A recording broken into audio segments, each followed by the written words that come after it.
Well, no pressure or anything. I certainly imagine we understand the concept of imposter syndrome, but after the two keynote speakers we've had this morning, I'm certainly feeling some of that.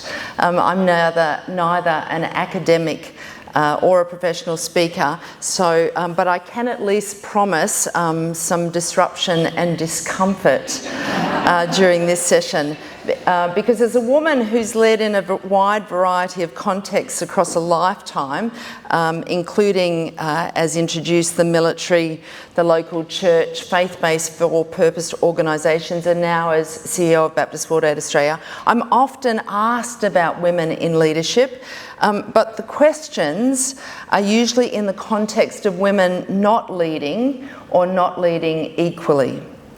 So in many ways it astounds me that we're still having this conversation, but the reality is that it's still critically important and necessary. Now, even though law in many countries, but certainly not all, mandates equality and equal opportunity, and social campaigns have brought attention to the cause and sparked a sense of urgency for change, women's voices are still not heard equally. In boardrooms, at executive tables and in leadership and management meetings right around the country, women's voices are still absent, sidelined, ignored and drowned out. And as Christians, we understand the biblical mandate for equality and for the mutual flourishing of women and men. So I wish I could tell you that it's different in the church and Christian contexts and leadership structures, but it's not. Now, in the education space specifically, although women make up the majority of educators and education administrators, their presence in educational leadership roles remains disproportionately low, highlighting a significant gap in representation within the profession. So at every level, our world is poorer when women don't participate equally. And although I'm not presenting on the work of Baptist World Aid and the critical role of women in the development of vulnerable communities, this is something I'm passionate about. So I'm sure you'll forgive me for including some of the images of the amazing women and girls I've had the privilege to meet in local communities across the Pacific, Asia and Africa. These women and girls are change makers. They play critical leadership roles in their communities, in their participation in Baptist World Aid projects, and they've given their informed consent for their images to be shared. So do please chat to me in the breaks, because I'd love to share some of their inspiring stories.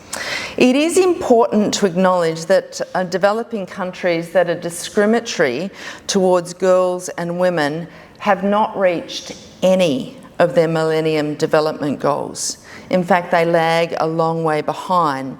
But when women lead, when they own and control resources and hold increased decision-making power in their household, resources are more likely to be used to support the welfare of all family members, thereby reducing poverty and hunger.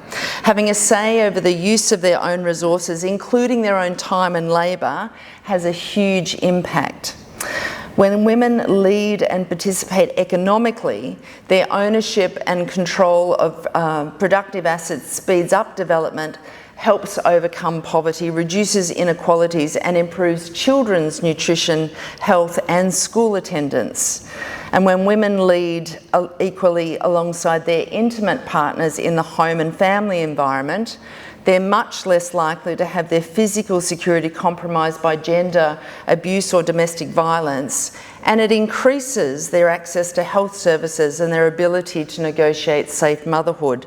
They're at much less risk of experiencing complications during pregnancy and delivery, and maternal mortality is lower. Well-being, not just for women and children, but for the whole household, increases. We know that women are agents of change, so increasing their voice and leadership participation in community, in civil society and politics is essential. Supporting women to lead has direct benefits for everybody. We know this to be true in the development sector, but as Christian women, What does our faith have to say? Or as Christians, what does our faith have to say? Well, when Christianity first spread throughout the world, its redemptive effects elevated women and set them free. The Christian ethic declared equal worth and value for both men and women. It challenged the culture of the day, and it caused a sea change in marriage relationships, property rights, and the rights of the individual. These changes have continued throughout history wherever Christianity has been in evidence, and it's very clear that because of Jesus Christ and his teachings, women in much of the world today, especially in the West, enjoy more privileges and rights than at any other time in history. But the lives of 21st century women are varied and complex. There are seemingly limitless opportunities for some, and grinding poverty, shocking atrocities, and blatant inequality for others. And it's into this world that the church and all her structures need to speak. God made his position of women and men being made equally in his image clear from the very first moments of his creation. Women now represent 40% of the global working population, so it would be reasonable to expect a comparable gender ratio in leadership roles. However, women only represent 34% of managerial positions around the world, and even less in top roles. In Australia, women make up 22% of CEOs, while board representation is around 33% women, with board chairs diminishing to only 18%. Less than 10% of ASX 200 companies are led by women, while in the US it's less than 5% of Fortune 500 companies. The persistent underrepresentation of female CEOs and leaders across multiple different countries suggests that women face significant gender barriers and biases in the processes that are involved in the hiring and promotion of leaders. So let's get uncomfortable and talk about some of these. Let me start with external barriers, and I've listed a few there and we'll just talk about them briefly. Discrimination, gender bias and stereotypes are significant external barriers that prevent women from advancing into leadership roles. Women are often perceived as being less competent than their male counterparts, with perceptions of being too emotional, unpredictable, weak and difficult to work with. Conversely, senior and leadership positions are often perceived to be male roles. Now, minority women and women of colour encounter additional discrimination, which significantly complicates their professional experiences, and they also frequently report microaggressions, everyday comments or actions that intentionally or unintentionally communicate negative messages about their race and capabilities.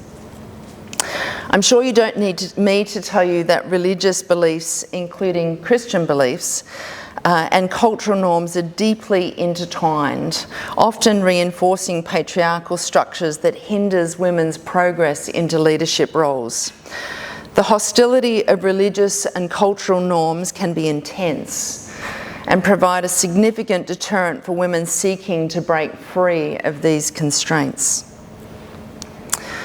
We know that men are much more likely to be promoted based on potential, while women are promoted based on past accomplishments.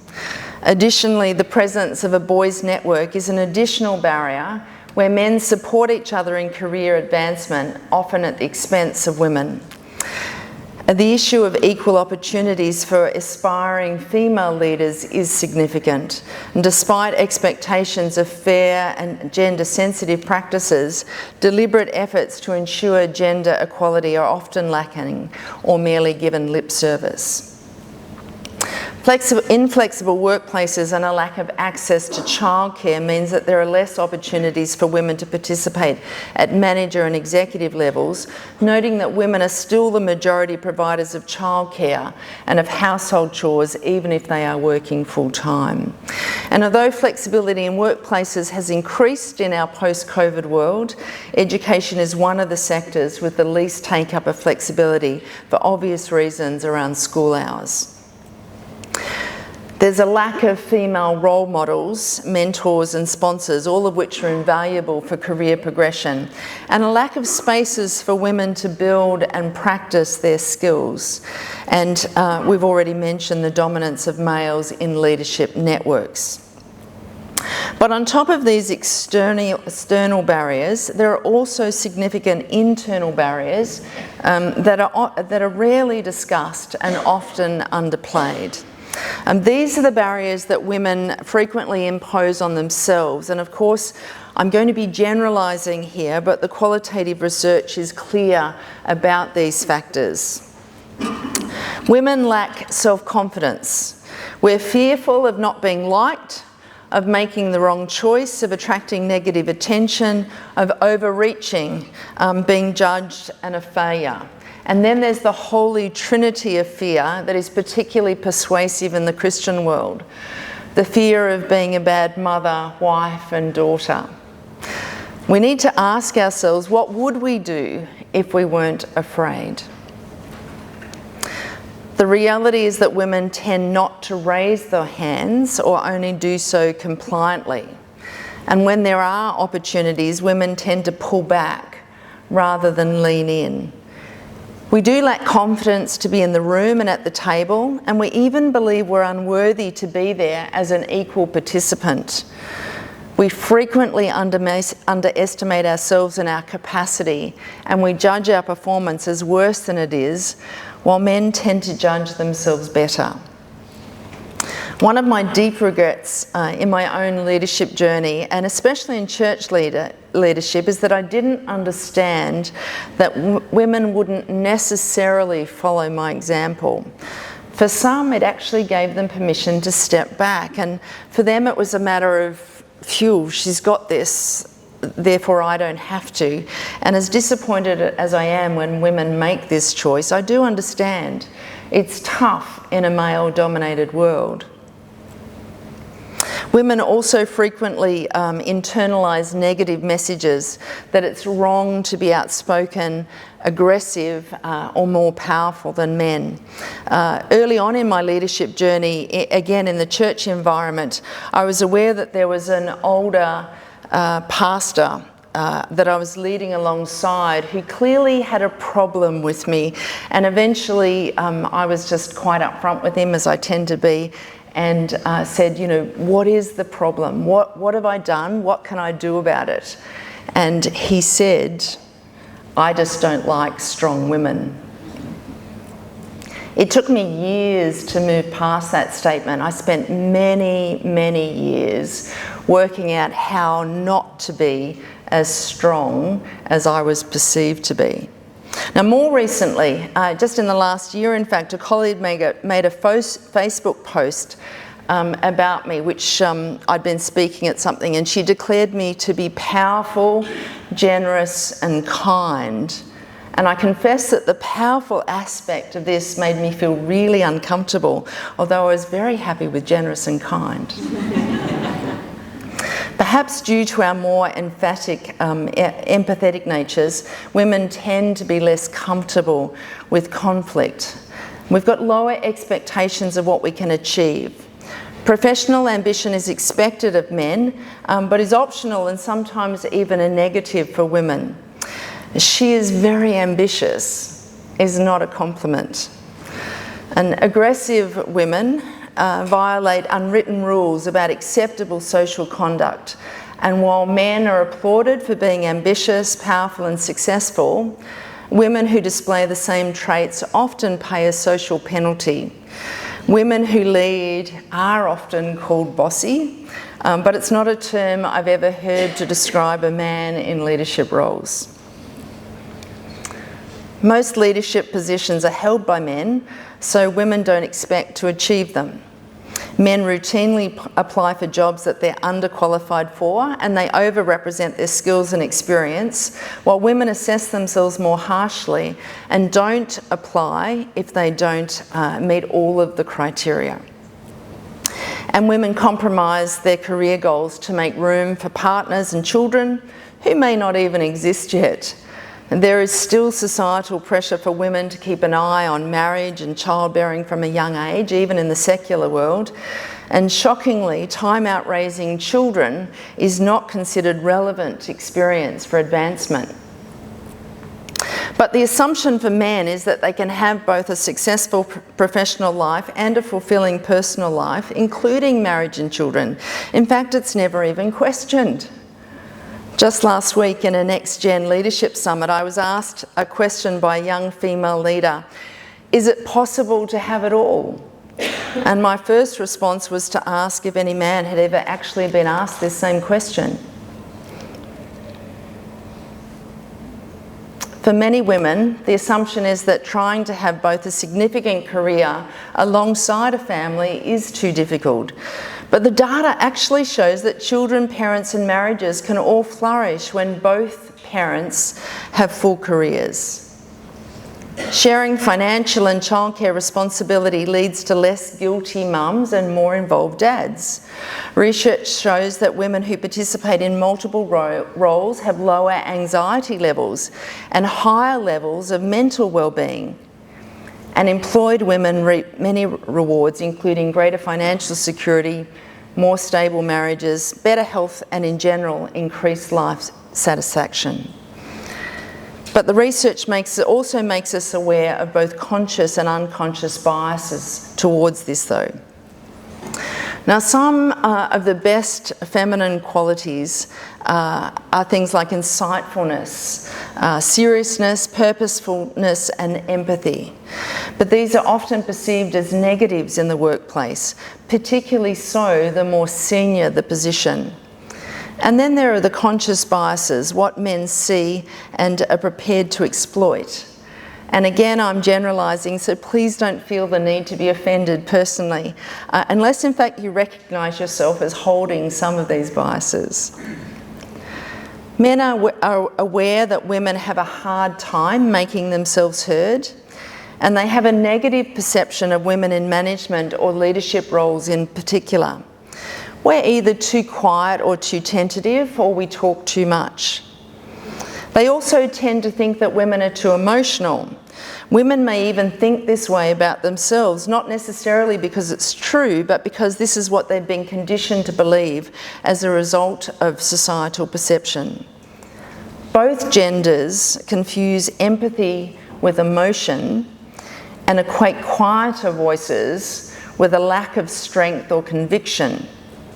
Conversely, we've already talked about strength or ambition in a woman being perceived negatively, so we really can't win. Men see women apologising and allowing themselves to be interrupted and consider this to be a sign of weakness. A common example of this is when a woman begins a sentence by apologising. For instance, she might say, "I'm sorry, but I really feel like I need to add an alternative opinion." Or, "I hate to say this, but I think you're wrong." These are relatively common ways for women to interject themselves into a conversation. Perhaps the women in the room can identify.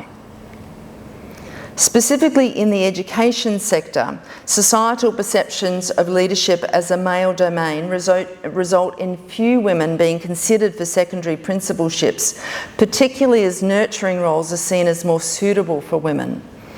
And the research shows that societal and cultural expectations deter women from pursuing these leadership roles, and this impacts their self-confidence and perceived ability to lead.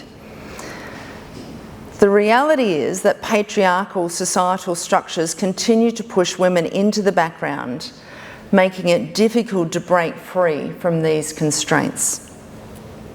So all of this, the barriers and the biases, leave women feeling alone, unsupported, and out of their comfort zones. We're used to being spoken over and to not being given space to articulate our views, and we often put up with that. If we do speak up, we're concerned that we'll be dismissed or put in our place, to coin an awful phrase, and we fear that complaining may make things worse, that we will encounter hostility, and remember, we tend to be less comfortable with conflict, or that we'll be penalised in some way. In the corporate, business and church world, perhaps just in the world, there's often a gamesmanship that's exhibited by men that women are neither practiced in or comfortable with. And raising gender issues is hard. We fear that doing so may make us appear unprofessional or that we're blaming others. And we don't want to inject gender into every discussion. We're anxious about the possible penalty of doing so, or just exhausted by the challenge. The pressures and high stress associated with school leadership add further complications. The annual Principal Health and Wellbeing Survey reveals a decline in principals' wellbeing.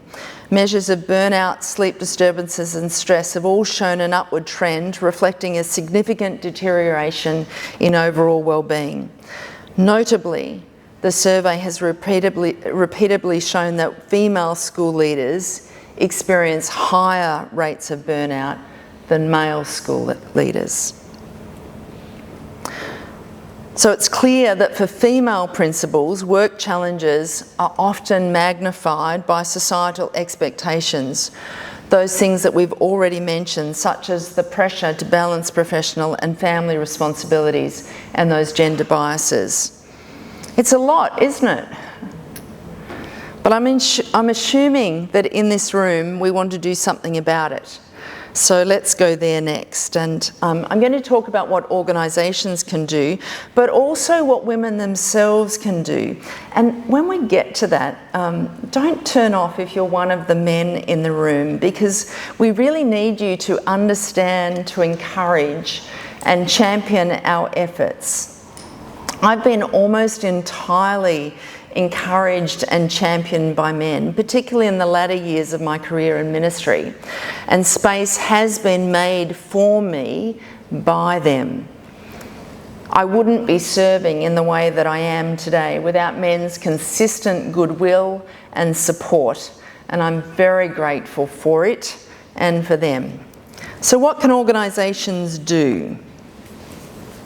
Well, supportive environments are essential for fostering leadership and professional growth and development, and I'd like to acknowledge the Reverend Dr. Graham Joseph Hill, who's an Australian Baptist theologian, who was formative in my understanding of the biblical case for women leading in and through the church and beyond, but also in regard to the practical steps that organisations can and should make to foster and empower women in leadership. So supportive environments are composed of a number of factors, and we'll just mention a few of those today. We need clear, systematic changes. We need to be real about empowering and releasing female leaders and ensuring that their voices are heard. Too often we give it a nod rather than prioritising it and doing it. Simple fixes include open and transparent promotion and advancement policies and processes, policies that support the unique challenges that women face, but which also don't exclude men. An example here might be flexible work policies and parental leave policies that include appropriate leave for women's health and fertility issues and for life events such as miscarriage. Organisations and institutions must enable more women to sit at the table, and that means freeing up space and power that's currently occupied by men. The space needs to be psychologically safe with appropriate and responsive feedback mechanisms. It means providing support, permission, mentoring and sponsorship, and allowing women as well as men to take risks, make mistakes and grow into leadership. Our structures must bring women forward into leadership. It must honour their gifts and talents and encourage them to believe in themselves, be assertive and have a go. We must actively pull women into conversations and ask them direct questions and give them respectful space to consider their response and contribution. And we need to help women to see women at the table. It's hard to believe you can do something if you don't have role models. So we must promote women into senior leadership roles, provide them with opportunities for training and development and networking opportunities so that they can learn from women leaders who have gone before them. Peer support and role models do make a significant difference. In terms of training and development, we know that leadership style is crucial to effective leadership. Strong communication, collaboration and conflict management skills are critical to success.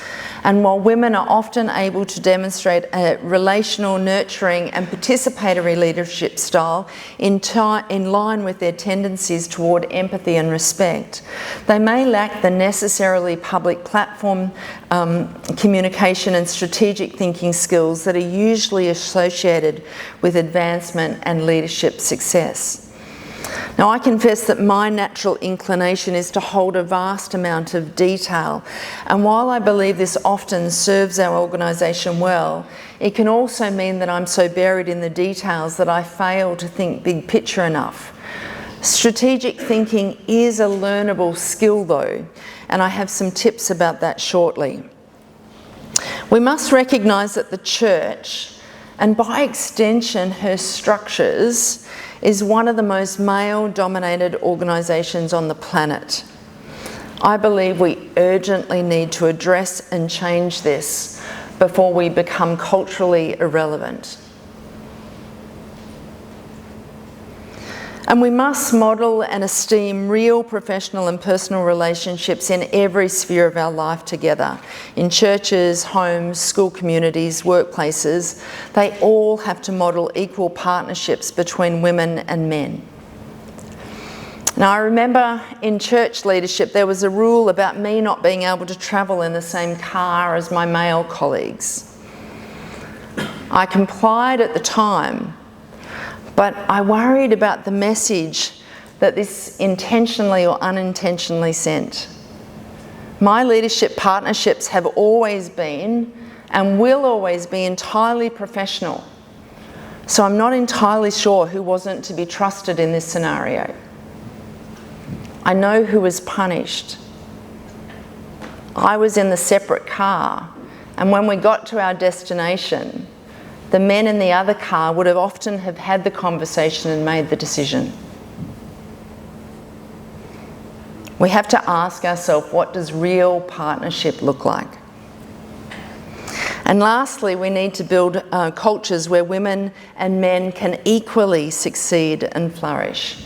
We must address misogyny, sexism and patriarchy in all its form, both subtle and more obvious, and find ways to encourage and coach women to stay proactive and engaged and reaching for more at every stage of their life and career. We need leaders who are prepared to actively address the cultural and other dynamics that prevent women from succeeding and thriving, and to build these values into our organisations. Recently, my organisation approved a new parental leave policy that's equally applicable for both mums and dads. It was important that we equally affirm men in their parenting role alongside women. People are shocked that we offer exactly the same length of time and financial benefit for young dads. My question is, why wouldn't we? In terms of wanting to equally empower people for leadership. I think that organisational structures and culture either affirm or contradict genuine equality and partnership of women and men together. So my question is, what do your organisational structures do? We've talked a little bit about networking and mentoring, both of which are crucial to build leadership skills and help not just women, but also more diverse and representative leadership. It allows for a more diverse and representative leadership pool, strive for leadership roles, ultimately enriching the entire organisation. So consider the networks that you're currently a part of and ask yourself how diverse these currently are. Now, I've already shared my experience of my mentoring being in the hands of men, and in later years I've been able to form a peer mentoring group with other women. And this has been enormously beneficial to my confidence and professional growth. Let's talk about family support, because it too is crucial for a woman's leadership success. Empowerment often begins in the early childhood years and continues throughout a young woman's life, with a clear message that the woman is entirely able to strive for whatever she wants or feels called to. For those who choose to marry and have children, there should be the expectation that they can effectively and successfully manage multiple roles, but there is no question that the support of spouses, family members, and extended family networks is crucial. My husband Pete was an international airline pilot, so he was away from home at least half the time. And I continued to work on an almost full-time basis right throughout the period of having and raising young children, but it simply wouldn't have been possible without my mum's support and that of close women friends who fed, collected and cared for my children on a regular basis. And today I have declining elderly parents, and similarly, I couldn't work at the level and pace that I do without Pete's support, who's actually retired so that he can be fully present for them and their needs. In doing so, I note that he's needed to put ego and societal expectation completely aside. My adult children are incredibly engaged with and actively supporting of their ageing grandparents too, a wonderful byproduct of them spending so much time with them growing up. Yes, because I wasn't always there. But there are still times that I need to push down the wife, daughter, mother guilt. And just last week, my mum chided me about being away and not being readily available for the latest saga in my young adult son's love life. And I reasonably calmly responded that I and he were incredibly lucky that she was entirely available to him in his hour of distress. I would note that Pete was also entirely available and indeed had already arranged to commiserate with him over the football that same night. But the guilt is real.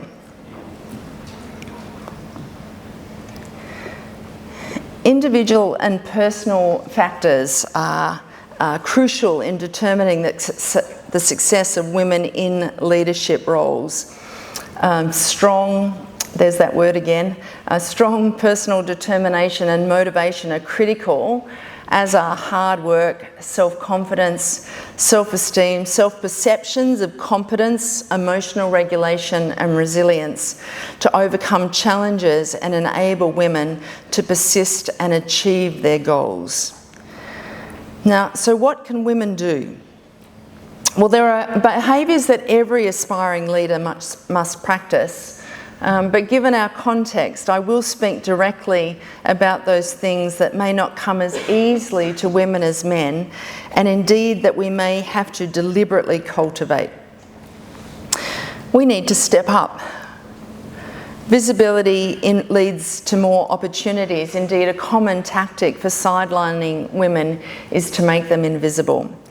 So, don't defer to anyone else. Don't give away opportunities to speak, to lead a meeting or present your work, but actively seek these opportunities out.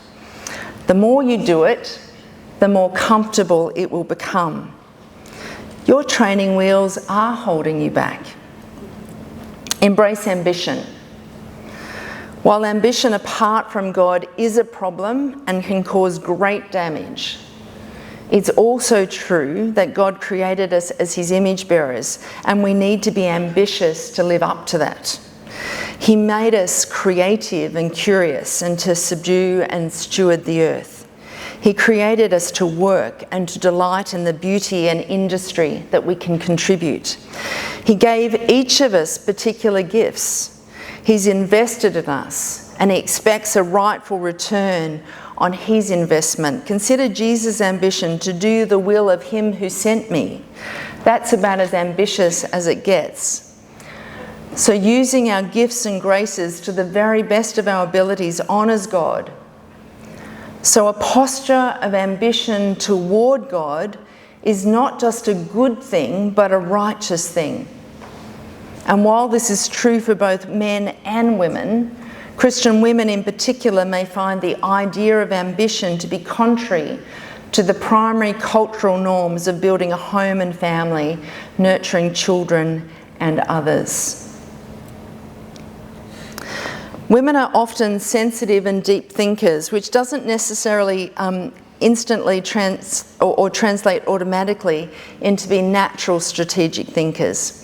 You know, there is an upside. We're sensitive and deep thinkers. We tend to process information more intricately.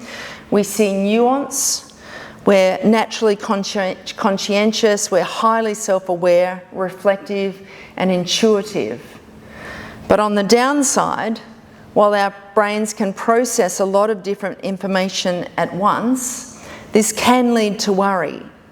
So we may be inclined to overanalyze day-to-day experience. We can dwell on these and be so buried in the details and their ramifications that we fail to see the bigger picture. Accomplish in this role, in this quarter, in this week, in this day. It's important to look for solutions, not just problems. Go the step further than identifying the problem and take a solutions-based approach. This helps us get comfortable with uncertainty and ambiguity. I can tend towards negativity because I'm a bit of a perfectionist. I see what's going wrong. So I need to proactively think about what's going well, what could be better, and what's possible. Some years ago, a speaker reminded me that our first response to a new idea shouldn't be how, but wow. And I've tried to remember and appropriate that as much as possible. We should ask questions. We should challenge our own and others' assumptions. Look at things from a range of different perspectives before deciding on the best path forward. We don't have time to go into it today, but I find the 6 thinking hats method developed by Forbes to be particularly helpful. You can look that up later. Good leaders are collaborative. Women naturally are this, but we can also think that it all depends on us. And my tips are to recruit and empower diversity of thought, to give process thinkers the opportunity to think out loud, but preferably before the meeting. And if you are one, find someone you can process with prior to the meeting so that you can come prepared with what you want to say. Connect with peers, build genuine relationships. Again, we're very good at that. Share your findings with others and prioritise giving credit where it's due. There is such a thing as strategic language, and we can learn how to speak it. This includes prioritising our thoughts. It's about identifying the issues, putting the big idea rather than the details on the table first. It's about synchronising verbal and non-verbal communication. This is often about self-confidence. And it's about asking questions, challenging assumptions and framing choices. We must learn how to do conflict well. And key skills here include embracing debate, even inviting challenge without getting defensive or emotional. And we must allow others to question our thinking without it being personal. It isn't just up to us, so we can encourage strategic thinking in our teams by asking questions like, what is the problem we're wanting to solve? What possibilities have we considered? What do we propose as our next steps? And what's the best that can happen? What's the worst? I'm skimming the surface of all of these. This is usually a one-day workshop retreat. But let me round this out by speaking quite personally. A comparison of highest performers to average performers in senior leadership positions identifies that about 90% of the difference is attributable to emotional intelligence rather than cognitive abilities. And while EI might be innate, it's a nature versus nurture debate, it can be developed with attentive focus and discipline. And Goldman identified 4 pillars of emotional intelligence that we can nurture or cultivate. These are awareness or self-awareness, being in tune with our emotions, what drives us, what pushes our buttons, and what our impact is on others. Self-regulation, which is our filter, it's our impulse control mechanism. And as we increase our self-awareness, we'll be better able to self-regulate. We need to respond versus react. We need to choose our actions with conscious thought rather than with a knee-jerk or emotional reaction. We need to know what motivates us, what gives us energy, what drives us forward, what gets us excited and gives us life. 100% passion projects are unrealistic, but when you delegate time or manage more appropriately so that you can increase the time that you're able to devote to passion projects and therefore give yourself more life. And lastly, Goldman identified empathy and social skill. This is about shifting from being inward focused to being outward focused. It's about being sensitive to others' emotions. It's about servant leadership, managing relationships for the long term rather than burning them. Now, this is a skill that many women naturally have, so we need to leverage it in the workplace, but not allow it to become so dominant that we become either a doormat or a people pleaser. So just some quick extra EI tips. We need to learn to take note of our feelings and emotions before they take note of us. We need to learn some strategies to deal with our feelings and emotions, and some things here that I can suggest are mindfulness, the ancient practice of examine, meditation, prayer, relaxation, even if it just means taking a 5-minute walk out of the office. We can help ourselves by eating well, by not drinking too much coffee, by scheduling breaks into our diary between meetings, giving ourselves a wedge or a margin. We need to try to maintain our focus on tasks that require thinking or concentration. So we shouldn't check our email while we're thinking or working on strategic things. We need to put our phones on silent, close our doors, put up a red flag on our open plan desk. And we need to focus on people when they're speaking to us. We need to note their body language, their tone, their wording choice, and we shouldn't ever keep people waiting. We need to be appropriately personal, use people's names, learn something about them, show interest in them, and show our recognition and appreciation. And we also need to learn how to take appropriate risks with our own vulnerability. Now, leadership and inspiring to leadership is often all-consuming. It's draining and it's even exhausting. It's weighty and it's lonely. So I need to trust that in this process, the weight is developing my strength, my stamina, and my grit. So grit, to my mind, is one of the most important but underrated aspects of leadership. Joe Saxton in Ready to Rise describes grit as firmness of mind or spirit, unyielding courage in the face of hardship or danger. Angela Duckworth has researched grit extensively, and she says that grit has two components: passion and perseverance. She contends, and I agree, that success is not just shaped by opportunity and talent, but grit plays a huge role, and growing it has the power to help us realise our potential. It's about caring so much about something that it organises and gives meaning to almost everything we do. And it's about holding steadfast to that goal and showing up with a posture that's equally consistent. Self-control is an important element of that. It's about showing up consistently even if and when you fail and when it's hard, perhaps especially so. If you'd like to learn more about grit, including in the education space, I do highly recommend Angela Duckworth's work. And I noticed she's got a particular website for parents and educators at characterlab.org. There is no magic wand that will instantly transform women into being all that they're capable of. It takes intentional and focused work by individuals and organisations.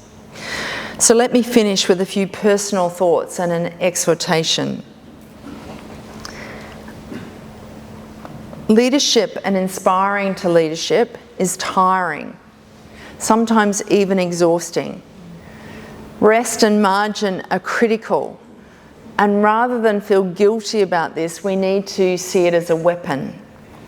To be honest, I'm not very good at rest, but I do ruthlessly schedule margin into my calendar. It often gets stolen, but at least it's there for that. There is room for us to renew our thinking, because the way we think determines the way we live and the way we lead. Our thoughts and thought patterns have the power to ignite our purpose or to extinguish our dreams and our actions. For women in particular, let's exchange the narrative that seeks to derail us for ones that propel us. We need to guard our heart. It's tough out there. And we need to be proactive about the things that shape us, our character, our expectation, and our wounds. Don't let the damage you receive along the way determine your path or derail it. And recover joy. Work is almost never done. Draw boundary lines. And most importantly, remember why you're doing this and keep going. Everyone wants to give up at some point, and when that happens, remember the vision that burns in your heart and your mind. Write it down so that you can remind yourself later when the path is unclear. Remember your talents, your gifts, the skills and the wisdom that you've gleaned through life that you can contribute and serve others with today. Remember why you're leading. Remember your faith and the people that you're called to serve. Remembering your why will girt your path. And keep going. For the sake of our world and for His kingdom come on earth as it is in heaven, remember the words of Paul. I admit that I haven't yet acquired the absolute fullness that I'm pursuing, but I run with passion into His abundance so that I may reach the purpose that Jesus Christ has called me to fulfill and wants me to discover. Thank you for having me today.